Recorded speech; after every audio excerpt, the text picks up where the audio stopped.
할렐루야. 충성교회 주일 아침 예배 나오신 여러분 모두를 주님의 이름으로 환영하고 축복합니다. 오늘 이 아침 우리에게 주시는 하나님 말씀을 다 함께 보시겠습니다. 하나님 말씀은 느헤미야서 13장 1절에서 3절까지 말씀을 보시겠습니다. 구약성경 747페이지에 있습니다. 본문의 말씀을 다 함께 봉독하도록 하겠습니다. 말씀 봉독할 때에 주의 세미한 음성이 우리 모두에게 들려지기를 바랍니다. 함께 봉독하겠습니다. 그날 모세의 책을 낭독하여 백성에게 들렸는데 그 책에 기록하기를 암몬 사람과 모압 사람은 영원히 하나님의 총회에 들어오지 못하리니 이는 그들이 양식과 물로 이스라엘 자손을 영접하지 아니하고 도리어 발람에게 뇌물을 주어 저주하게 하였음이라. 그러나 우리 하나님이 그 저주를 돌이켜 복이 되게 하셨다 하였는지라. 백성이 이 율법을 듣고 곧 섞인 무리를 이스라엘 가운데서 모두 분리하였느니라. 아멘. 네, 말씀 나누기 전에 한번 기도드리겠습니다. 하나님 아버지, 복된 주일을 주시고 이렇게 예배할 수 있도록 귀한 은혜 베풀어 주셔서 감사합니다. 이 시간 드리는 예배가 영과 진리의 예배, 하나님을 기쁘시게 하는 생명의 예배가 되도록 인도하여 주시옵소서. 우리의 온 마음을 다하고 정성을 다하고 힘을 다하여 주님을 사랑함을 고백하게 하시고 또 우리의 온 헌신과 충성을 주님 앞에 드리는 귀한 시간 되도록 인도하여 주시옵소서. 또한 주님께서 시간 예배 가운데 친히 임하사 말씀해 주시고 그 말씀이 우리의 삶을 새롭게 하고 우리의 생각을 고치고 우리의 방향과 가치관과 초점을 새롭게 하는 귀한 말씀 되게 하여 주시옵소서. 부족한 종을 십자가에 감추시고 오직 진리의 말씀만을 잘 전할 수 있게 인도하여 주옵소서. 예수 그리스도 이름으로 간절히 기도하옵나이다. 아멘. 할렐루야. 네, 복된 주일 아침입니다. 예배하러 모이신 우리 모든 충성교회 지체 여러분들을 주님의 이름으로 환영하고 축복합니다. 우리 예배를 통해서 우리 주님께서 하늘의 기쁨과 또 생명으로 위로와 소망으로 그리고 힘과 능력을 우리 가운데 가득 부어주시기를 간절히 축복합니다. 우리 함께 예배하는 귀한 가족들 서로 활짝 웃는 얼굴로 서로 인사하며 축복합시다. 당신은 주님의 생명의 통로입니다. 한번 축복하시기 바랍니다. 당신은 주님의 생명의 통로입니다. 저는 오늘 본문의 말씀 가지고 느헤미야 강의 23번째 마지막 시간으로 변화의 시작은 기도하는 것부터이다. 변화의 시작은 기도하는 것부터이다 라는 제목으로 하나님 말씀 전가하도록 하겠습니다. 우리는 지난 시간에 느헤미야가 성벽 재건을 완공하고 낙성식을 하는 장면을 살펴보았습니다. 백성을 반으로 나누어서 성의 오른쪽은 에스라가 왼쪽은 느헤미야가 이끌고 찬양하면서 행렬을 지어가지고 성밟기를 했다라는 내용을 살펴보았죠. 도비야가 여우가 올라가도 무너질 거야 이렇게 조롱을 했는데 그것을 비웃는 것처럼 온 백성이 다 성 위에 올라가서 성밟기를 했다라는 것입니다. 역정케 하시는 하나님의 은혜가 무엇인가를 보여주는 그런 장면이었다. 또한 이 낙성식에는 하나님께로부터 오는 큰 기쁨과 감사가 온 땅에 울려 퍼졌다라는 말씀도 함께 살펴보았습니다. 여러 고난과 어려움들을 다 이겨내고 마침내 성을 아름답게 중건하고 그리고 하나님께 영광과 찬송을 올리게 되었던 것처럼 우리의 삶에도 여러 가지 어려움들과 문제들이 있지만은 그것을 다 이기고 우리에게 맡겨진 귀한 사명을 다 완성하는 그날 모든 영광과 모든 존귀와 모든 찬양을 하나님 한 분께 돌리는 것, 이것이 우리의 삶의 궁극적인 목적이라 하는 것입니다. 그래서 이 하나님께 영광 돌리는 것, 이게 예배죠. 그래서 우리의 삶이 끊이지 않는 하나님께 영광 돌리는 예배의 삶이야말로 가장 가치 있는 일이요. 그것이야말로 우리가 이 땅에 존재하는 이유이기 때문에 늘 예배하는 삶이 끊어지지 않아야 된다. 그래서 우리 모든 중성교회 믿음의 지체들이 하나님 앞에 영광, 찬송, 존귀를 올려드리는 예배에 변함이 없는 그런 귀한 신명들 다 되기를 주님의 이름으로 축복합니다. 자, 오늘은 느헤미야 마지막 장 13장에 이르렀습니다. 자, 이 느헤미야 마지막 장 13장을 개혁장이라고도 이름을 짓습니다. 여러분, 개혁이라는 영어가 reform이죠. reform.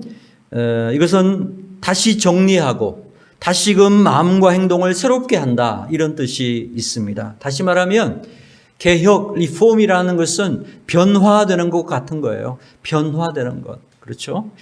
그래서 우리가 이 13장을 통해서 어떤 부분들을 우리가 다시금 변화해야 될 것인가 좀 초점을 맞추어 보았으면 좋겠습니다. 느헤미야 13장 전체 구조를 한번 살펴보면요, 시간적으로 두 부분으로 나눌 수가 있습니다. 1절부터 3절까지의 시간과 4절부터 31절까지로 나눌 수가 있습니다. 자, 그래서 13장 1절을 보시면 1절에 어떻게 시작하죠? 예, 그날 이랬죠. 그날. 이 날은 어떤 날일까요? 12장에 성벽 재건 공사가 완성되고 성벽 낙성식을 하던 그날을 말합니다. 그것이 3절까지의 내용이에요. 그래서 그날 있었던 그 개혁의 내용이 한 가지가 소개되고, 그리고 4절에서 31절까지는 이제 느헤미야가 12년간의 예루살렘 총독을 마치고 다시 페르시아의 아닥사스다 왕에게로 갔다가 한 2, 3년 만에 다시 돌아와서 제2차 총독 재임 기간을 거치게 됩니다. 그래서 그 갔다 오고 난 후에 다시 개혁하는 내용이 4절에서 31절까지 나오는 것이죠. 그래서 우리가 이러한 내용들을 가지고 한번 내용을 살펴보도록 하겠습니다. 자, 1절에서 3절 말씀 보시면 성벽 낙성식이 있던 날에 그 모세의 율법책을 낭독했다라는 것입니다.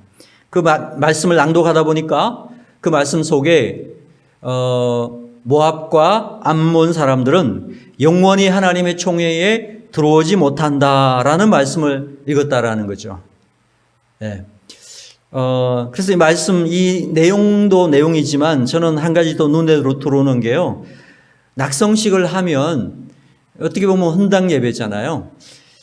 참 찬양하고 춤추고 뭐 먹고 마시고 즐겁고 기쁘고 뭐 이런 것들이 가득 차 있는, 그것이 낙성식 아닙니까? 그런데 그것만 있었던 게 아니라는 거예요. 독특한 게 뭐냐면 낙성식을 하면서 성경 말씀을 읽었다라는 거예요.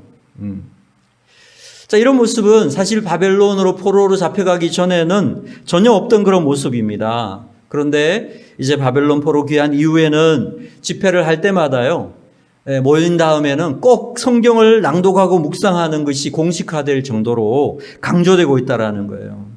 그리고 더 놀라운 사실은 이렇게 하나님 말씀을 낭독할 때마다 어떤 일이 벌어졌는가, 그 말씀을 깨닫기 시작하더라는 거예요.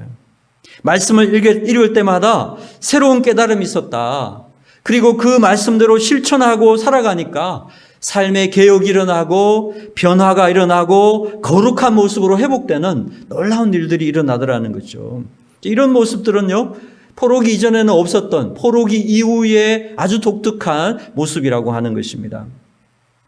포로기 이전에는요, 성경책을 읽지도 않았지만, 안 읽었지만 또 읽는다고 하더라도 깨달음도 없었고 또 가르치지도 않았고 배우려고도 안 했습니다. 그러다 보니까 항상 접하고 가까운 이웃으로 있는 가나안 사람들의 모습을 따라간 거죠. 그들의 우상인 바벨론 그들을 따라간 거죠. 그들의 우상인 바알과 아세라를 섬기고 그들의 삶을 따라갔었어요. 그런데 포로기 이후에, 포로로 귀환한 이후에는 에스라와 느헤미야가 모일 때마다 말씀을 펴서 읽게 하고 또 읽을 때마다 깨닫게 되고 또 깨달은 것을 실천하게 되다 보니까 계속해서 개혁과 변화가 일어나게 되더라라는 것입니다. 저는 우리 모든 중성교회 지체들도 부지런히 하나님의 말씀을 읽고 묵상할 때마다 깨닫게 되고 그 깨달은 말씀을 믿음으로 실천해가지고 우리의 삶이 계속해서 변화되는, 그래서 예수님의 장성한 모습으로 자라갈 수 있는 저와 여러분 삶 되기를 주의 이름으로 축복합니다. 자, 그날에 낙성식 그날에 말씀을 읽으면서 어떤 변화가 일어났는가, 네 가지의 변화를 소개하고 있어요. 낙성식 때 한 가지, 그리고 느헤미야가 2차 총독으로 재임한 이후에 일어난 개혁 3가지에서 총 4가지가 되는데요. 먼저 첫 번째 낙성식 때 일어난 변화를 보겠습니다. 낙성식 때 그 말씀을 읽다 보니까 율법을 읽었는데, 율법은 창세기, 출애굽기, 레위기, 민수기, 신명기 5권을 말합니다. 이 모세 오경의 율법에 이스라엘 회중 가운데서는 모압과 암몬 사람들은 영원히 하나님의 총회라고 하면 이스라엘 백성들을 말합니다. 이스라엘 백성들 가운데 들어오지 못한다. 이 말씀을 듣게 되었다라는 거죠. 자, 우리 13장 1절을 다 같이 한번 봉독하겠습니다. 1절만 봉독하겠습니다. 시작. 그날 모세의 책을 낭독하여 백성에게 들렸는데 그 책에 기록하기를 암몬 사람과 모압 사람은 영원히 하나님의 총회에 들어오지 못하리니. 자, 이 말씀을 읽었다라는 거예요. 신명기 23장 3절을 읽었던 것 같아요. 신명기가 이제 모세 오경 율법이니까 그게 보면 암몬 사람과 모압 사람은 여호와의 총회에 들어오지 못하리니 그들에게 속한 자 10대뿐 아니라 영원히 여호와의 총회에 들어오지 못하리라. 아마 이 말씀을 읽었던 것 같습니다. 여러분, 하나님 말씀을 읽으면서 그들의 마음속에 어떤 생각이 들었을까요? 우리가 왜 망했을까? 우리 민족이 왜 망해가지고 바벨론에 70년간 포로 생활을 했을까? 생각하지 않았겠어요? 왜 망했는가? 이방인들과 교제하고 그들과 통혼하면서 이방인들의 우상이 이스라엘에 들어오면서 그 우상을 섬기고 하나님을 떠남으로써 하나님의 심판이 임해서 망했다라는 거죠. 70년 만에 포로 귀환을 했는데 그래도 여전히 그들은 이방인들과 결혼하는 그 예습관을 버리지 못했다라는 거예요. 여러분, 대표적인 이방인들이 바로 암몬과 모압 사람들입니다. 지도를 봐도요, 바로 이스라엘과 국경을 맞대고 옆에 있는 그런 나라예요. 그리고 상업적인 그런 관계도 있었기 때문에 그들의 영향에 자꾸만 물들 수밖에 없게 되더라는 거예요. 그래서 하나님의 말씀을 다 읽으면서 하나님의 말씀에 보니까 그들과 섞이지 말라, 그들을 들어오지 못하게 해라 라는 말씀을 들었었습니다. 그런데요, 사실 이 말씀을 읽고 이것을 실천하는 것은 어려운 일이었겠죠. 그렇지 않겠습니까? 그동안 자기들과 함께 살아온 그런 사람들이었고 정들었던 사람들이었고 절대로 그들을 그냥 쫓아내는 거, 그들과 결별을 하는 거 쉽지 않았겠지만 하나님 말씀에 순종하여 과감하게 그들을 무리 중에서 분리해냈다. 하나님 말씀에 그들을 순종하며 나갔다라는 것입니다. 여러분, 우리도 마찬가지로 생각합니다. 아직도 끊지 못하고 망설이고 있는 그런 예습관들 있죠? 우리를 넘어뜨리는 그런 죄의 유혹들, 이런 것들을 우리의 삶에 주렁주렁 달고 다니면서 우리가 거룩해지고 온전하신 하나님의 성품을 닮아갈 수는 없는 것입니다. 우리에게도 영적 개혁이 필요하다라는 것입니다. 에베소서 4장에 보니까 너희는 유혹의 욕심을 따라 썩어져가는 구습을 쫓는 옛사람을 벗어버리고 오직 하나님을 따라 의와 진리의 거룩함으로 지으심을 받은 새 사람을 입어라라고 말씀하고 있습니다. 옛것을 다 벗어버리고 옛 습관을 벗어버리고 옛 사람을 던져버리고 과감하게 끊어내고 하나님을 따라서 말씀을 따라서 새 사람을 입고 살아가야 된다. 그래야지 참된 변화가 일어날 수 있다라고 말씀하고 있습니다. 사랑하는 여러분, 정말 우리가 하나님의 말씀대로 순종해서 담대하게 용기 있게 과감하게 정리할 수 없다면, 우리가 하나님 말씀대로 순종할 수 없다면 우리는 절대로 변화될 수 없다라는 것입니다. 개혁은 힘들고 아픈 것이에요. 그렇지만 그 말씀대로 순종하는 사람에게는 변화와 능력이 나타날 수 있게 된다라는 것입니다. 여러분, 공부에 집중하려면 책상부터 정리하라는 말이 있습니다. 공부하다가 책상 앞에 놓인 것을 이것저것 보다 보면은 또 생각이 딴 데 가게 되고 집중력이 흐트러지게 된다라는 것입니다. 그래서 온전히 집중하려면요, 책상을 정리하고 책 한 권부터 놓고 공부하라는 거예요. 마찬가지로 생각합니다. 우리도 정말 하나님께 집중하려면, 하나님 말씀만 붙잡고 살아가려고 한다면 우리 속에 섞여 있는 모압과 암몬, 옛사람들을 과감하게 정리하고 하나님 말씀을 따라서 새 사람을 덧입고 온전히 하나님께만 우리의 시선을 두고 살아갈 수 있는 그러한 주님의 백성들이 다 되기를 주님의 이름으로 축원합니다. 자, 4, 5절을 보시면 암몬 사람 도비아가 성전 한 칸을 차지하고 앉아가지고 백성들에게 이래라 저래라 하면서 백성의 리더로서 영향력을 미치고 있는 그러한 내용이 나옵니다. 4절과 5절을 같이 읽겠습니다. 같이 봉독하겠습니다. 시작.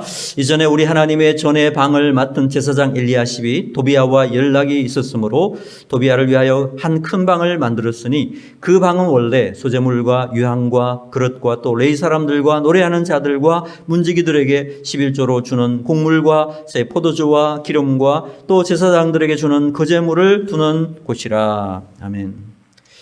자, 정말 충격적이지 않습니까? 여러분, 도비아가 누구입니까? 암몬 사람 도비아예요. 그렇죠? 암몬 사람을 금방 무리 중에서 섞이지 말게 해라, 들어오지 못하게 하라, 그렇게 했는데 금방 벌써, 그렇죠? 다시 이 도비아가 와서 그것도 성전에서 가장 중요한 방을 차지하고 있습니다. 성전 한 곳에 자기 한 칸의 사무실을 만들어 놓고 있었다라는 것입니다. 그리고 그 사무실로서는 방이 어떤 방이었습니까? 여러 가지 소재물과 곡물과 포도주, 기름, 거제물을 두는 그러한 방이었다는 겁니다. 지금으로 말하면 꿀이 나는 곳이고 먹을 게 많고 뭐 그러한 곳인데, 여러분 생지라고 하는 거는요, 이렇게 먹을 게 많은데 찾아다니는 짐승이잖아요. 그러니까 이 도비아라는 자가 그곳에다가 사무실을 딱 꾸며놓고 빨대를 꽂아놓고 꿀을 빨고 있는 그런 모습을 생각하면 되는 거죠. 여기 당시에 제사장으로 있었던 사람이 엘리야십이라는 사람인데요. 그 4절에 보니까 도비아와 연락이 있음으로라고 했죠. 여기 연락이라는 말의 히브리어를 살펴보니까 까로브라고 했어요. 까로브. 이것은 가깝다, 그런 뜻이 있고 또 사돈이라는 뜻도 있었는데요. 우리 성경 번역에는 연락을 주고받았다는 것처럼 나타나지만 사실 좀 더 다르게 번역하면 도비아와 엘리야십이 사동지간을 맺었다. 다시 말하면 제사장 가문과 사동 관계를 맺었다, 이렇게 보면 된다는 거죠. 그러니까 이 도비아라는 사람 보통 사람이 아닌 거예요. 정말 장깨가 많은 그런 사람이고 박쥐 같은 그런 사람이에요. 사실 이런 사람들은 어느 조직에나 다 있잖아요. 그렇죠? 그래서 우리가 성경에 보면 산발락과 도비아, 그리고 이 도비아 같은 사람 이렇게 말하잖아요. 비하하면서 이야기를 하게 되는데 바로 그러한 사람이었다는 것입니다. 어떻게 성전에서 이렇게 꿀이 나는 곳을 알아가지고 거기에 사무실을 딱 차려놓고 꿀을 빨고 있는가? 그것을 또 허락해 준 제사장, 그죠? 좀 충격적인 그러한 내용이라고 할 수 있습니다. 자, 그런데 여러분, 어떻게 이런 일이 일어났을까? 그죠? 어떻게 이런 일이 일어날 수 있었을까? 6절이 설명을 해주고 있습니다. 6절을 같이 읽겠습니다. 그때에는 내가 예루살렘에 있지 아니하였느니라. 여기서 보면 내가라는 말은 느헤미야를 말합니다. 느헤미야가 아닥사스당 제20년에 이스라엘 총독으로 보냄을 받아가지고 예루살렘에 왔는데, 그래서 여러 가지 성벽 재건 공사를 하고 이렇게 하다 보니까 12년의 말미를 얻고 왔는데 지금 32년이 됐으니까 어때요? 12년이 다 된 거예요. 그러니까 느헤미야는 페르시아로 돌아갔다라는 것입니다. 뭐 아닥사스다 왕이 빨리 와라 이렇게 재촉한 것도 없는데 이 느헤미야 성품 자체가 그래요. 뭐 어떻게든 약속한 것은 지키려고 하는 그런 강직한 분이고 원칙주의자와 같은 분입니다. 그래서 느헤미야가 페르시아로 돌아가고 나니까요, 이제 에스라만 남아 있는데, 에스라도 나이가 많아서 아마 그 사이에 천국 가신 것 같아요. 그러니까 개혁의 양대 산맥이라고 할 수 있는 이 에스라와 느헤미야가 지금 예루살렘에, 이스라엘에는 없다라는 것입니다. 자, 이럴 때 정말 이 공동체의 어떤 색깔, 공동체의 상태가, 영적 상태가 드러나는 것입니다. 어떻게 됐다는 거죠? 도비아와 같은 사람이 성전을 차지하는 그런 일이 일어났다는 거예요. 그렇게 눈물을 흘리고 다짐하고 저주하면서 맹세하고 서명날인을 했지만은 그 약속들을 다 저버리고 그냥 옛날로 슉 돌아가 버린 거죠. 참 여러분, 이 개혁이 된다는 것, 이 변화된다는 것이 이렇게 어려운 일인 것입니다. 우리말에도 이런 말이 있죠. 사람 참 안 변한다고. 그래서 여러분 주위에 혹시 조금 변한 사람 있습니까? 옛날보다 조금 변한 사람 있으면 그런 사람 정말 귀하게 여겨야 되는 거예요. 사람 잘 안 변해요. 근데 변했잖아요. 참 귀한 일이죠. 변화된다는 것이 참 어려운 일이에요. 우리가 느헤미야 8장에 10장 다 살펴봤지만 이스라엘 백성들이 정말 회개하고 그렇게 변화를 위해서 노력하고 맹세하고 그랬지만요. 이게 리더 앞에서는 또 리더가 함께 할 때는 변화된 것처럼 그렇게 했지만 리더가 사라지니까 어떻게 해요? 그냥 주르르 다 무너져 버렸잖아요. 참 영적으로 새롭게 되는 거 이게 어렵다라는 것입니다. 그래서 저는 제 목회의 방향을 어디다가 두고 있는가? 우리의 신앙이 정말 성숙하고 반석 같은 그런 믿음 위에 서려고 한다면요. 목회자가 없이도 하나님과 관계를 잘 맺고 말씀과 기도의 삶이 끊어지지 않는 그러한 성도, 사막에 혼자 있더라도 거기에서도 주님과 동행할 수 있는 그런 성도들이 되는 거. 그러면 그 성도는 건강한 성도요, 성숙한 성도고 그러한 성도들이 모여있는 교회라면 건강한 교회라고 생각합니다. 저는 그래서 거기에 제 목표를 두고 있어요. 그래서 이렇게 코로나19 같은 교회들 이런 상황 속에서 어떤 교회들은 그냥 주르르 무너지는 그런 교회가 있는 반면에요. 코로나19 때문에 더 부흥한 교회도 있다는 거예요. 그렇죠? 목사가 있어도 잘할 수 있지만 없으면 더 잘 되는 그러한 교회, 정말 건강하고 성숙한 교회다 생각을 합니다.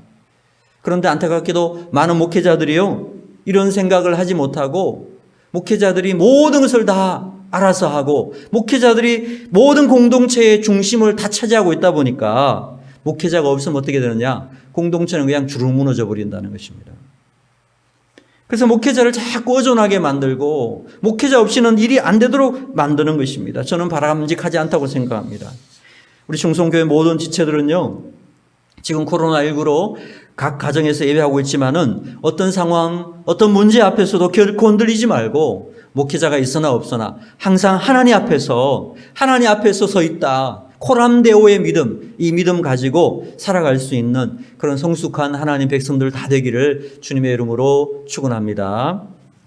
자, 이런 위기를 알아서 그랬는지 느헤미야는요, 페르시아로 돌아갔지만은 마음은 예루살렘에 있었던 것 같습니다. 그래서 6절에 보시면 며칠 후에 페르시아로 돌아간 며칠 후에 왕에게 말미를 청했대요.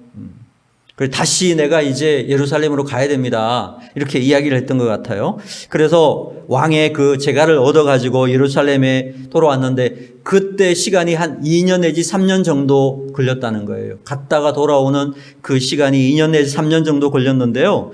이제 다시 예루살렘에 부임해가지고 총독의 2차 총독의 그 직무를 수임하려고 딱 왔더니 어떤 일이 있었습니까? 예루살렘 와 보니까 제사장 엘리야십과 도비야라는 사람이 사돈관계를 맺어 있고, 이 또 도비야라는 사람이 백성의 어떤 리더들이나 이런 사람들, 또 백성들 이런 사람들에게 어떻게 구워 삶았는지 다 자기 편을 만들었어요. 신임이 두터워요. 그래서 성전 한 칸에 이렇게 사무실까지 딱 차려놓고 앉아 있는 거예요. 느헤미야가 볼 때 어떻게 했어요? 정말 느헤미야의 성품으로 볼 때, 그 믿음의 어떤 모습으로 볼 때 이것은 용납할 수 없는 일이었다. 어떻게 도비야 같은 그렇게 해방꾼이, 하나님의 일들을 방해하던 사람이 저렇게 하나님의 성전에 사무실을 차리고 있을 수 있는가. 그래서 8절에서 31절까지는요, 느헤미야가 총독으로 재부임한 후에 다시 개혁한 것을 기록해주고 있습니다. 재부임한 후에는 세 가지의 개혁을 했는데요. 차례대로 살펴보면 첫째는 도비야를 쫓아내고 성전의 기능을 회복시키는 개혁을 했다라는 것입니다. 그것이 9절에서 14절까지 나옵니다. 이 도비야가 백성들의 신임이 두터워가지고 어떤 총독의 힘으로 그냥 밀어내려고 했더니 이게 잘 안 됐던 것 같아요. 그래서 8절에 보니까 내가 심히 근심하여, 이게 쉽게 결정할 수 있는 일이 아니었다라는 거죠. 도비야를 쫓아내는 문제가 그냥 쉬운 일이 아니었다는 것입니다. 그렇지만 느헤미야는 이 문제를 놓고 기도했을 것입니다. 그리고 믿음의 결단을 하고 명령을 내립니다. 도비야를 성전에서 쫓아내어라. 그리고 원래 있던 대로 그릇과 소재물과 유향들을 다시 들여놓고요. 그래서 성전의 원래 기능을 회복시키게 만들었다. 그리고 10절을 보시면 10절, 내가 또 알아본 적 레위 사람들이 받을 몫을 주지 아니하였으므로 그 직무를 행하는 레위 사람들과 노래하는 자들이 각각 자기 밭으로 도망하였기로. 레위 사람들이 도망하고 싶어서 도망한 게 아니죠. 먹고 살 길이 없으니까. 노래하는 사람들이나 레위인들 모두가 다 자기 밭으로 도망갔다는 건 뭐냐면 농사를 지어로 먹고 살 길이 없으니까 먹고 살려고 떠나버렸다는 거예요.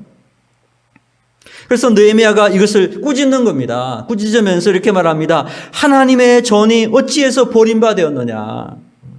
전에 저주로 맹세했죠. 우리가 하나님의 전을 절대로 그냥 버려두지 않겠습니다. 성전세를 내겠고 또 우리가 처음 초산에 익은 열매를 내겠고 11조를 드리겠습니다. 이렇게 맹세했는데, 그래서 성전을 버려두지 않겠다고 맹세했는데 그 다 그냥 버리고 갔으니까 느헤미야가 그걸 다시 바로잡는 거죠. 다시금 회복시키고 변화시키고 개혁했다라는 것입니다. 여러분, 목회자들이 생활할 수 있도록 11조와 여러 감사들을 가지고 교회의 물질로 헌신을 해서 그들이 다른 직업을 갖지 않고 목회만으로 전념할 수 있어야 되는데 이제 그게 안 되다 보니까 목회자들이 자꾸 다른 직업을 가지게 된다. 이것은 사실 별로 좋은 현상은 아닌 것입니다. 제가 아는 어떤 그 목사님은요, 이 교회가 자립이 안 되고 미자립 교회고 성도들도 많이 없고 하니까 목회 일을 하면서 다른 사업을 했어요. 사업을 했는데 이 사업이 너무 잘 돼가지고 그냥 나중에는 목회를 그만두고 그 사업만을 하게 됐는데요. 뭐 하나님이 가만 계셨겠어요? 사업이 망해가지고 아주 어려운 그러한 일을 또 경험했다라는 이야기를 들었습니다. 안타까운 일이죠. 우리 한국 교회도 보면 점점 그런 분들이 많아지고 있는 것 같아요. 목회자들의 원하지 않는 어떤 두 가지의 직장, 그래서 목회하는데 참 어려움을 당하는 그러한 일들을 봅니다. 이거 빨리 해결되면 참 좋겠다 생각합니다. 여러분, 목회자가 있을 때 열심히 하다가 목회자가 없다고 엉망이 되어버린다? 그 신앙은 올바른 신앙이 될 수 없다고 생각합니다. 목회자가 있든 없든 늘 하나님 앞에서 살아가는 그런 호람대오의 믿음으로 살아가는 모습, 그것이 참 중요하다라는 것을 기억하시길 바랍니다. 두 번째 느헤미야가 개혁한 건 뭐냐면 안식일 전통을 개혁시켰다라는 것입니다. 15절에서 22절 말씀이 그 말씀입니다. 사실 이 안식일 준수 문제는 어제 오늘 일이 아니었다라는 것입니다. 포로로 끌려가기 전에 이미 예레미야 선지자를 통해서 하나님은 경고하셨어요. 예레미야 12장 22절에서 23절에 보니까 너희는 스스로 삼가서 안식일에 짐을 지고 예루살렘 문으로 들어오지 말며 안식일에 너희 집에서 짐을 내지 말며 어떤 일이라도 하지 말고 내가 너희 조상들에게 명령한 같이 안식일을 거룩히 할지어다. 그런데 포로 귀환 이후에도 이스라엘 백성들은 그것을 지키지 않았다는 거예요. 안식일 날에도 술투를 밟고 곡식단을 나귀에 실어서 운반했고 포도주와 포도와 무화과 이런 여러 가지 과실들을 가지고 사고 파는 그러한 매매 행위를 했다는 것입니다. 심지어 이방인들 중에요, 이 두로 사람들은 바닷가 사람인데 이 사람들은요 물고기나 이런 걸 가지고 와가지고 안식일에 팔았다는 거예요. 그래서 느헤미야는 이런 안식일이 무너져 있는 모습 보면서 통탄을 하면서 안식일에 매매를 허락했던 백성의 지도자들을 심히 꾸짖었다라는 것입니다. 17절을 보세요. 17절을 같이 읽겠습니다. 17절 시작. 내가 유다의 귀인들을 꾸짖어 그들에게 이르기를 너희가 어찌 이 악을 행하여 안식일을 범하느냐. 지도자들에게 안식일을 범하는 죄가 얼마나 큰가 이것을 깨우친 후에 그것으로 그치지 않고 더 적극적인 행동을 합니다. 그 뭐냐면 성정 출입구마다 경비를 딱 세웠어요. 그리고 안식 후 전날 해질 때 성문을 닫아버렸어요. 그리고 안식일에는 아예 성문을 열지 않게 해서 장사꾼들이 안식일 날 짐을 가지고 예루살렘으로 들어오지 못하도록 그냥 다 막아버린 거예요. 그러니까 이 들어오지 못한 일부 상인들이요, 혹시라도 문이 열리면 들어올까 해가지고 성 밖에서 잠을 자면서 때를 기다리고 있는 거예요. 그래서 이걸 또 방지하기 위해서 느헤미야가 어떻게 했느냐 하면 그런 사람들을 다 체포하라고 이야기를 했어요. 구속시켜라 이렇게 이야기하니까 그 사람들이 놀라가지고 다 도망을 가버렸어요. 이렇게 해서 이제 안식일의 개혁을 완성을 했다라는 거죠. 셋째 개혁은 뭐냐면 가정의 신앙적 정결을 개혁을 했습니다. 22절에서 마지막 31절까지라고 할 수 있습니다. 포로 귀환 후에 가장 어려운 문제가 뭐냐면 이방인과의 결혼 문제였다라는 것입니다.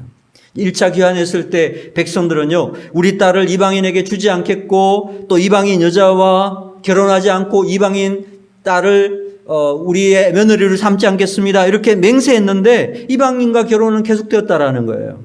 그런데 느헤미야가 더 충격받은 것이 있습니다. 이방인 여자와 결혼해서 아이를 낳았는데 그 자녀들이 엄마 나라는 말은 잘하는데 유대 말을 잘 할 줄 모르는 거예요. 어릴 때는 자녀들이 엄마의 영향을 받아가지고 절대적으로 영향을 받죠. 그래서 엄마의 말을 따라하고 하다 보면 엄마의 말은 잘하는데요. 문제는 이 유대민족의 정체성, 유대민족의 정체성의 위기를 느끼게 되었다는 거예요. 여러분, 유대민족 정체성이 뭡니까? 여호와 신앙이죠. 하나님을 믿는 신앙 정체성인데 그 신앙 정체성은 어디에서 오는 겁니까? 율법에서 오는 거예요. 히브리어로 기록된 이 율법을 읽을 수가 있어야 되는데 유대 말을 모르면 읽을 수가 없잖아요. 그러면 자연히 하나님 어떤 믿음을 잃어버릴 수 있게 된다라는 겁니다. 느헤미야는 이것을 심각하게 받아들이고 이렇게 한 부모들을 책망을 했습니다. 자, 13장 25절을 같이 읽겠습니다. 13장 25절 시작. 내가 그들을 책망하고 저주하며 그들 중 몇 사람을 때리고 그들의 머리털을 뽑고 이르게 너희는 너희 딸들을 그들의 아들들에게 주지 말고 너희 아들들이나 너희를 위하여 그들의 딸을 데려오지 아니하겠다고 하나님을 가리켜 맹세하라 하고, 좀 과격하죠, 그죠? 때리고 머리털도 뽑았다는 거예요. 여러분이 이방인과의 결혼의 문제 삼았던 분이 에스라죠. 에스라도 그때 그 모습을 보고 어떻게 반응했습니까? 자기 머리털을 뽑았다는 거예요. 그죠? 자기 막 몸을 때리면서 옷을 찢고 머리털 뽑고 이렇게 했는데, 에스라가 내성적인 사람이니까 느헤미야는 굉장히 외형적인 사람이에요. 그래서 그냥 그 사람들을 그냥 때리고 머리털을 뽑았다. 굉장히 과격하죠. 그만큼 느헤미야의 이 의로운 분노, 신앙적 분노가 있었다라는 것입니다. 그리고 다시는 그렇게 하지 않겠다고 맹세를 시켰다라는 겁니다. 또 보면 제사장 엘리야십과 그 엘리야십의 손자 중에 하나가 산발랏과 산발랏이 사이가 되었다는 이야기를 들었어요.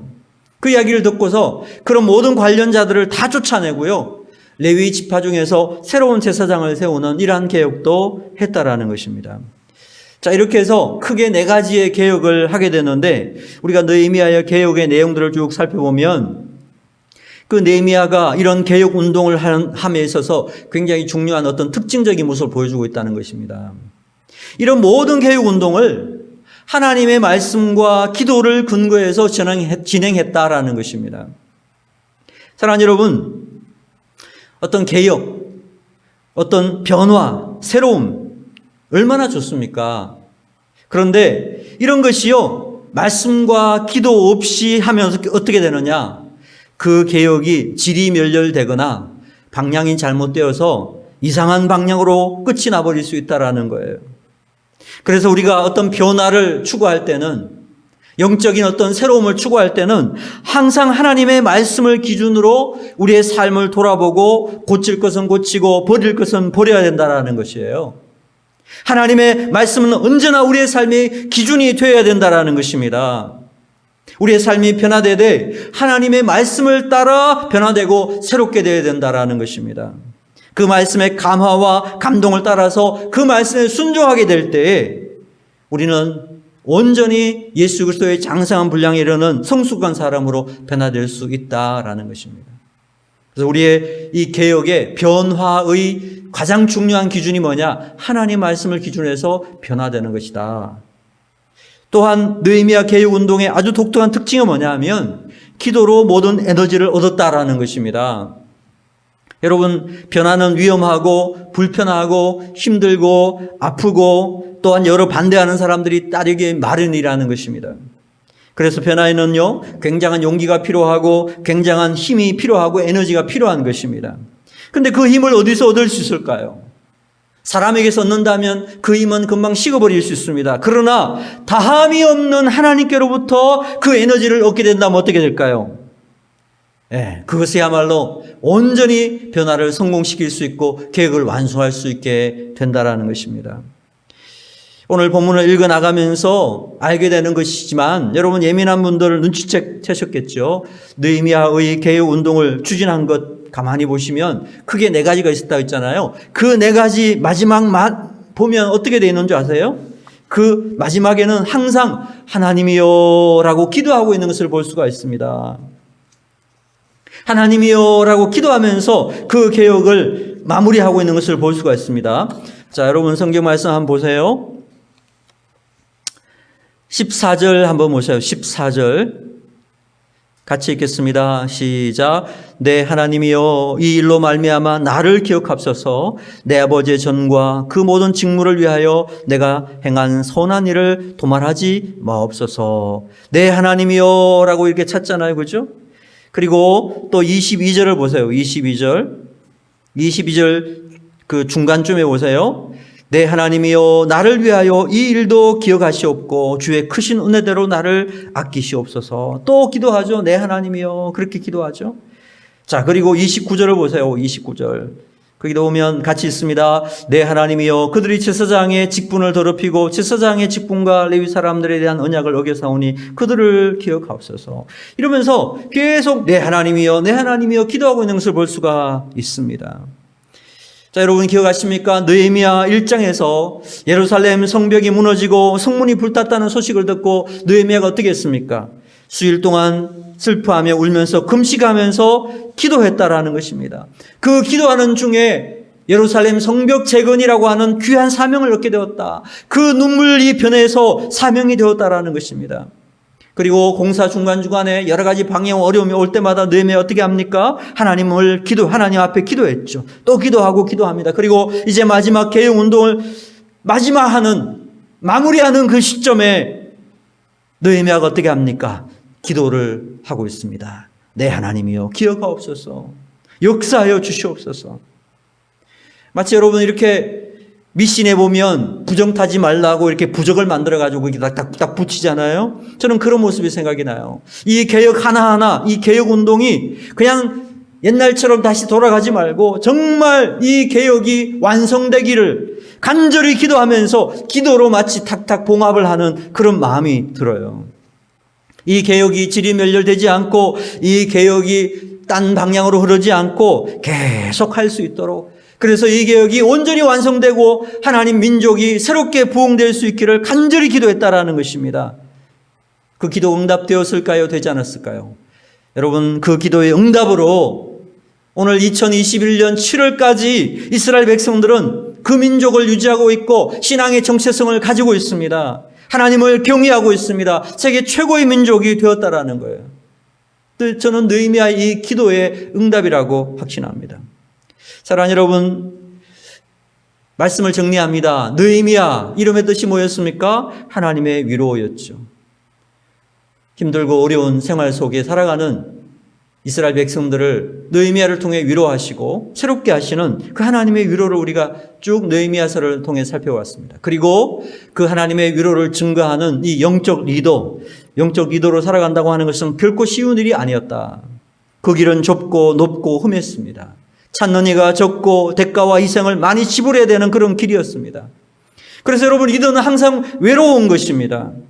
그렇게 느헤미야는요, 더 많은 기도, 더 깊은 기도를 통해서 하나님과 동행하기를 원했고 그 하나님의 위로를 통해서 이 일을 감당하려고 했다라는 것입니다.